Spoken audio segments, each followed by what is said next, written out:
Welcome to the finals, ladies and gentlemen. That's it. I got no joke. I got no You joke. got I got no joke. Wait for the punchline, man. I know. Welcome to the finals. But anyway, good afternoon, good morning, good evening, ladies and gentlemen, wherever you are, whatever time it is for you right now. Just know that you are locked in on To The Point with the King and a collaboration with Beyond the Locker Room. Better be watching it on this channel too. Okay.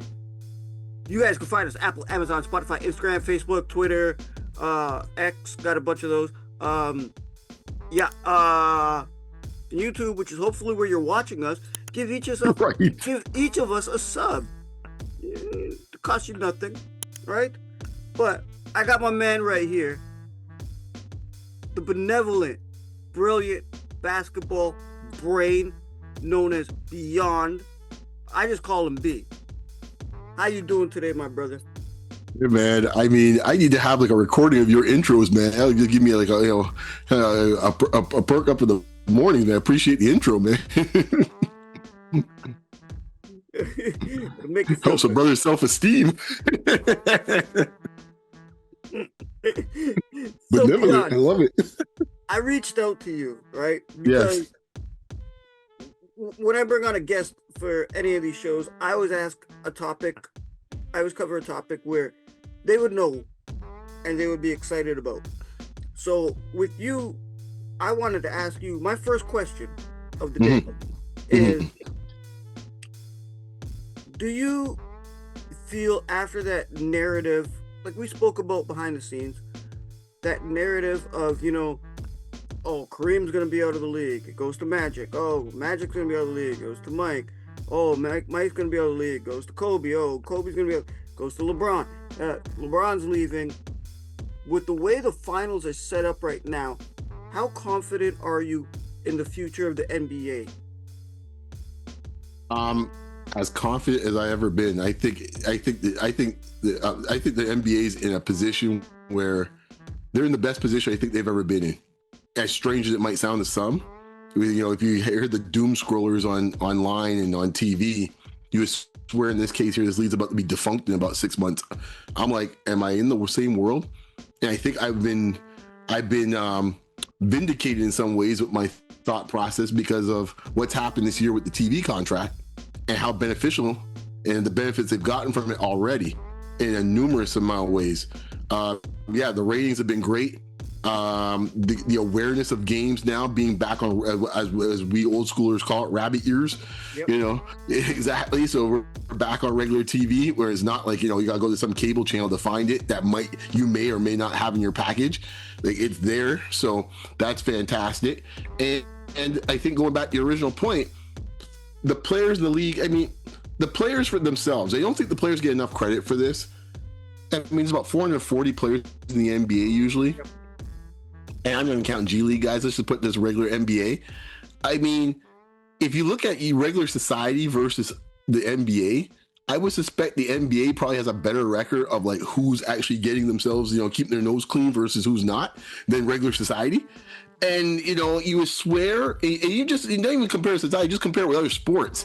Like, for the most part, the NBA, the guys do what they can. I'm not saying they're angels. I'm not suggesting that, nor will I ever say they're just that. But they do enough in this case to do all the right things. They go and shake hands, kiss babies, the usual stuff, right? They're supposed to do it as conference trophy.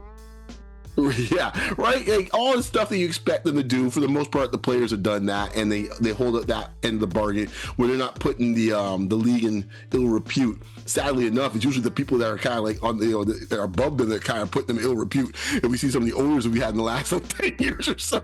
It's not the right coaches. Let's put it that way. Yeah, there's a few of them. Yeah, see Portland, see the Clippers, see Ime. Right? He hasn't been the player so much on the floor as much. But I mean, there's been moments, but I think overall it's in a great spot. To your point, obviously the torch, the kind of the proverbial torch has been passed to Big Vic, Wemby, and I say him. And it's usually, to be fair, they are the signature person. Usually, all the people you call the signature people. I'll give some love to Shaq. We kind of always forget Shaq as being the face at one point too. We always forget about him. But the thing is, Exactly, blue chips, exactly. Yeah, guys get movie deals before a lot of the other dudes are getting it, right? So like when you look at Wemby, it's and any of the guys previously you mentioned, it's them, but there's always like there's like the satellites as well too, right? Because they're important as well too, because you need the kind of the adversary or the opponents or whoever the other folks are to kind of make it work. It can't just be just the dude and there's no other personality. That's not it. So we have some interesting personalities coming. We have some young American stars coming back up. We have Ant-Man, Cooper Flagg, Cade Cunningham. So even on the U.S. side, and you throw it with some of the international guys are already at their peak, it's a great combination, man. So looking forward to it, man. Now, what I would say about that, I think the NBA is in great hands with the young players that I've been watching. I haven't been this excited about the playoffs in years, to be quite honest, right? I don't know if you guys have been joining the streams, but other than the Raptors, yeah, I've been enjoying watching what these young Bucks can do, and I'm really getting into what they can do. And it's actually astounding in a way that I can see them growing, you know, like, for example, like you said, Wemby, right? To see him take on a leadership role on a team, right, that just now made the NBA Finals. Get into that in a second. I'm segueing, right? But just to see the young players like, you know, SGA last year, you know, Jay Will last year with them, you know, a couple years before seeing Tatum and Brown, you know, and for here on the Toronto side, you know, seeing Scotty Barnes, you know, leading that team, right? You know, seeing like Cade Cunningham leading Detroit. You know, we're seeing a lot of these younger players lead their teams, and they're still very young. So, therefore, within a couple years, we're going to actually see something that's amazing for the NBA. We won't be going, who's the GOAT of this time? It would be a great debate between who, and who, right? I think it would be absolutely amazing. But right now, what we're focusing on, in case you guys didn't click the thumbnail, the NBA Finals, which has two stars that are very young. Jalen Brunson from the East Coast, and then you got from the Western Conference, Wemby, right? What are your thoughts on the finals? We'll get into predictions after. But what are your thoughts on the finals, seeing San Antonio, New York, as opposed to last year, OKC and Indiana? Well, I think, from a pure basketball standpoint, well, let's start with the beginning. I think, you know, based on the way you kind of stated your question, you posed it, yeah, you know, on the surface, this has more sizzle than last year's on the surface. There's no two ways about it. However, I will say, I said it then at the time, when it comes down to basketball, people might be surprised how that series is going to end up. And I think last year's finals, I think most people say it was a very compelling series last year. It was a very good series. It's unfortunate Halliburton got hurt in Game 7, but up to halftime of Game 7, people forget the Pacers were leading by about a point or two at halftime of Game 7. Yep. And it got away from them, but it was a great series. Yeah, 2 points. Yeah. So, and I think a lot of people enjoyed that series immensely. The ratings proved it because everyone's saying, "Oh my gosh, the Rays are going to die." It's the smallest market in the league, Oklahoma City and Indiana. And lo and behold, what happened? It got better ratings than Dallas and Boston, which are supposed to be big time markets, okay, with big time players. So sometimes, guys, you gotta look at what's offered. So this one, the surface has both. It has the sizzle up front, and I think the basketball will be compelling enough where you have some matchups that are gonna be fascinating to watch, see how that plays out. I think this is gonna be very competitive. People are underestimating the Knicks. Maybe might do so at their own peril. The Knicks all year have played well against top teams. They are a difficult matchup for top teams. I think they will be a very difficult matchup for this team. And I don't know if you want to get into more of the details of why I think so right now, but like it's Please do. Yeah. So here's the first problem I think that the Spurs have on their side. You mentioned the gentleman's name. They have a team that's built in a lot of ways to deal with the big wings of the Western Conference. Yep. If they're playing Houston, they could deal with KD and Thompson. They could deal with LeBron in this case here and Luka. They got guys in this case to deal with SGA, of course, and Williams in OKC. But they got the type of personnel for that. What they don't technically have is guys that could guard a lot of darting small water bug type guards, which is Brunson. Yes. That is going to be interesting how they deal with that. Castle ain't really built to be chasing dudes like that around. Harper to a lesser extent. It's going to be a lot on Fox in this series, and his ankles, I'm not sure how much they're going to be able to hold up for the next week and a half to 2 weeks.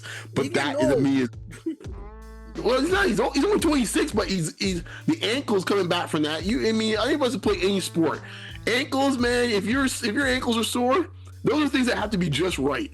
Like you can't come on there and say, every day of my life because of my ankles from playing ball. Right. You can't be like 80% on ankles, right?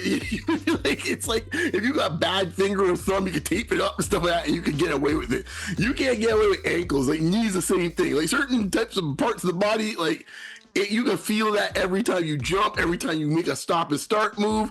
And you can watch Fox in the series where he almost looked gingerly when he made layups, and you can see him wincing coming back the other way. So, and unfortunately, because they played 7, he even getting extra rest for it. So he's right back at it pretty much, and he gets 1 extra day at most. So that to me is what I'm watching for from that standpoint. The other part they have an advantage on, unlike the past series, Wemby, you have to guard somebody in this series. Because it ain't gonna be Chet who like wide-eyed and scared out there, because Cat can get his shots up and Cat can play physical. So you're gonna have to do some work defensively. You ain't gonna get the chance to coast out here and hang out at the free throw line in the lane, wait for SGA. No. You're forced to be out there with Cat. Yep. And I think the key thing is how they match the minutes on the Knicks side. Do they match and make sure that Cat is out there all the time with Wemby? And the key part from Cat's standpoint is he cannot pick up the dumb fouls he usually does. Can't do it in this series. Because if he's in foul trouble, it's a wrap for the Knicks. Because with all due respect to Mitchell Robinson, that is the worst nightmare for the Knicks in that sense. Because now all of a sudden I'm right back to where I am with OKC, where I'm playing a dude that can't score. And my man's like a big, huge condor. He's just roving around the place, waiting for anyone to come through the lane. So you don't want that situation where you have tons of minutes with Mitchell Robinson and Wemby on the floor at the same time. That's the Knicks side of the equation. The Spurs side of the equation now, this is where things also get a bit problematic for the Spurs. They have big wings, but guess who has a pretty good set of big wings to defend? Wemby. The Knicks. Right? OG, Hart, Bridges. Yeah. Nobody mentioned OG. Right. This ain't playing against Casey Wallace. Right. This ain't playing Casey Wallace, with all due respect, who's a fine defender. Caruso still 6'6", 6'5", but the rest of the dudes like 6'3", like Lou Dort 6'4". This ain't this. This is 6'8", 240 OG. This is 6'7", 6'8", long arms, Mikal, Bridges. This is this is like 6'4", 6'5", Josh Hart, who plays bigger than he is. Like, this is what you're dealing with now. So it's a different world at this point here from a matchup standpoint for San Antonio. Yes, I agree with you. Like the matchup, they're gonna have to figure out where they're gonna match up properly and accordingly, right? I understand. Like I see Cornette coming off the bench to relieve Wemby at the big, right? I see that. I see Castle trying to guard Bridges, right?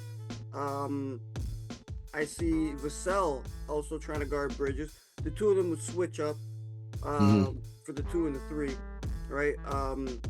Like you said, Darren Fox or Harper would have to match up against Brunson, which is a tall task.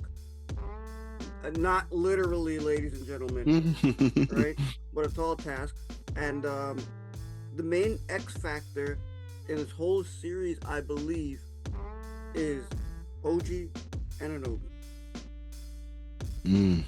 If OG is on, he's like those can balance each other, right? From what I mentioned prior, right? But for the latter, OG, where does he fit, right?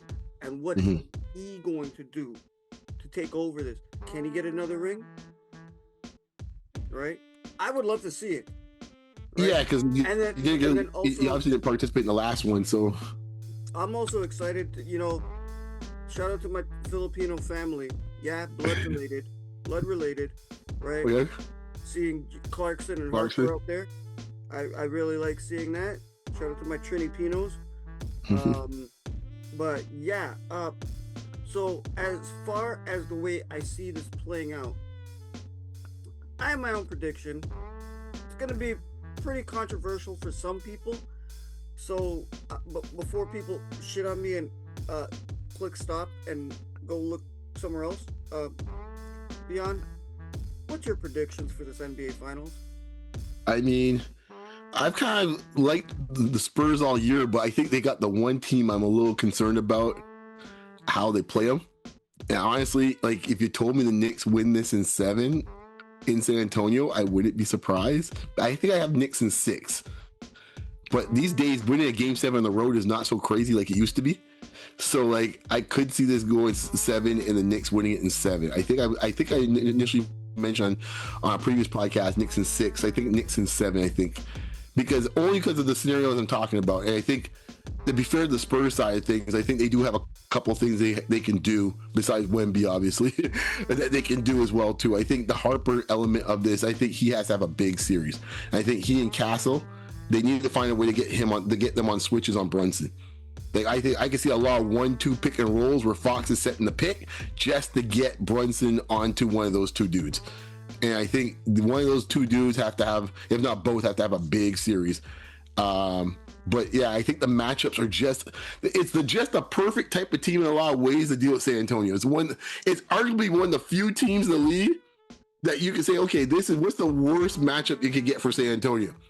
Honestly, it's the Knicks. Actually, you go around. They got a shooting big that puts pressure on the rim, that plays physical. So therefore, it's gonna force Wemby's hand. It's not gonna be like a finesse type of thing. Like Hartenstein's doing push shots.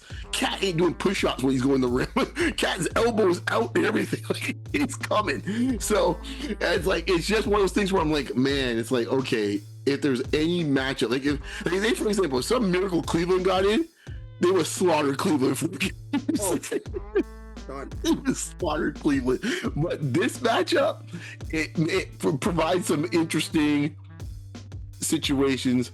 And I think Wemby's gonna have to play like out of his mind. Like you see how he did in game 1 of this last series, where it's like 42 and 20 something. Yeah. I think he's gotta be on that type of level where he's like getting you 30 plus every night.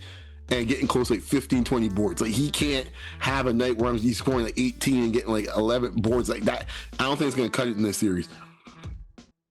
Well, my early prediction is Spurs in 6. Solid. I get the rationale. I see the Spurs coming up with the first game, New York with the second game in San Antonio. Then I see them splitting the 2 in New York. And then the Spurs go home. They change the momentum. They win game 5. And then they come into MSG and take game 6. That's do I see early on. Yeah, I'm sticking my head out there and I'm telling you, I've nothing on you, Beyond. No. People out there, I've only been wrong 5 games. Yeah, all playoffs. So San Antonio's they're the favorite. So like, and you're not like on a limb in this case saying so. There's rationales I could pick the other way for San Antonio. Yeah. I think one element of the series that we haven't discussed yet, and it's kind of the third part of this little dance, and that's MSG. The Garden is a strange place. Well, I just said the Mecca of basketball. Right. Not my Mecca. I pray. I'm Muslim. Exactly. Not for you, but yeah. Where players sometimes get stage fright, or players in this case can't wait for the moment. Yeah. Right? And a lot of times it's usually the latter. So for the Spurs side of the ledger, you can have like a coming out party at the Garden. We saw it at Christmas last year with Wemby. I think he put 40 something on Christmas Day in New York. Yep. I can easily see a scenario like either Wemby, one of the 2 guards I just mentioned, going ham in New York, and like what the hell, and people are wondering like what's going on here. Like if you told me 2 weeks from now we're having this discussion, and Harper had 2 30-point games in the Garden, I wouldn't think that's crazy. Like I can see I can see, like, or Castle, who's a big time player. He plays big in big moments. Like, I see one of those dudes just going off, and and so like, I can see the other side quite easily. Like, this is a tough matchup, man. It's one of the tougher series to pick in a long time. Like, but isn't it exciting? Yeah. Oh, yeah. It's like no doubt. Like if you had to ask, if we go back to business, you had to ask, give true serum to Adam Silver. What's the best match he could ever want in this year? It was handed to on a silver platter in like the perfect way too. It wasn't even like if Wemby was playing okay and they found a way, they're all like doing their part to win, which they are. But he had signature games, which made it even built up to get to this point, right? It's that's what you want, right? It's like that's what you're looking for, and they have the type of team where it's like, okay, why not now, right? That's the thing. I think people think like, teams have to wait around a bit. I was talking to my dad about this. It's like, it's kind of like football where it's like, if you have a rookie quarterback that's really good or a rookie deal, no, you load up now. You don't wait for him to get the big contract. You load up now, right? Yeah. And you're seeing it now with the NBA with you got a young star. You say, we'll wait, we'll groom, and we'll get him ready to go in, by year 5 or 6. No, them days are dead. If you know a dude's a dude, you need to get in there and get guys around them right now. Like my Mavericks, they should be looking at this blueprint and saying, oh, okay, this is how it's going down. We loading up here as possible for Mr. Flag. That's what we need to be doing. Like, we went around to year 4 or 5. Let's move now. Well, I'm all in on these finals. Guys, catch me on the stream. I'll be here with you guys. Beyond, I know you're going to enjoy these finals, man. Oh, man, you big Vic in the garden. Come on. Yo, I'm amped for this one. I've lost my voice the last couple of games. Just cheering on Wemby, watching Vic do his thing, right? The other thing, too, is, like, Vic's got a chip on his shoulder. He pulled out the chip on his shoulder against Chet, and now he's got the chip on his shoulder from the cup this year. Mm-hmm. Let me tell you something. I think that last point here before we wrap up, just to speak about Wembanyama, and we discussed this earlier about passing the torch, but I think they make the difference between the guys that you mentioned that pass the torch guys versus just other guys who are great players.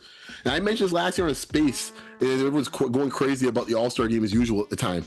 And I said, like, at the time, like, the top players in the world at that time, that are like the leaders of the pack, they just think of this as like a job and something to do, and I go home, right? They don't think about the ambassadorship of it, so no disrespect to Jokic or Luka or even SGA. They're all guys that, like, I get my lunch pail, I just go and I just do my thing. They don't have the charisma and understand the elements of the business around it, right? And so and the guys that do have it, they're too old to even for those guys to listen to them. Like Curry, LeBron ain't saying nothing to them dudes that are gonna seep through to them. But Wemby has the package, understands like all the fellas you mentioned before. Not just the fact that it's I want win, which to your point, he got chipped in this case here, like he wants to win, but he also understands. He also understands being box office, the quote, a particular broadcaster likes to refer to it as that. He understands stage presence. He understands the ambassadorship as a larger thing, like, hey, I'm trying to grow the sport type of thing. He has insightful interviews on insightful topics. Like, he's just not like, I'm just coming to play and go home. I'll go back, go back and do my thing. Like, those guys didn't get it. And I said, like, don't worry, it will come. The guy will come. The guy is here. Yeah. Well, you know what? Look, Beyond, always a freaking pleasure with you on, right? I'm glad having you on my show and me on your show at the same time. How does that work? Again, different universes, right? But, so, oh, man, thank you for coming on. And thank you guys for watching. We very much appreciate it. You guys leave in the comments, anywhere you want to send it, leave in the comments what you think is going to happen in the NBA Finals, and we will see you. We'll probably get back. I will get back. But so Beyond, thank you. You guys watching. I consider you guys to the Point family. I consider you guys going beyond with the locker room. So, on that note, good afternoon, good morning, good evening, good night, and peace.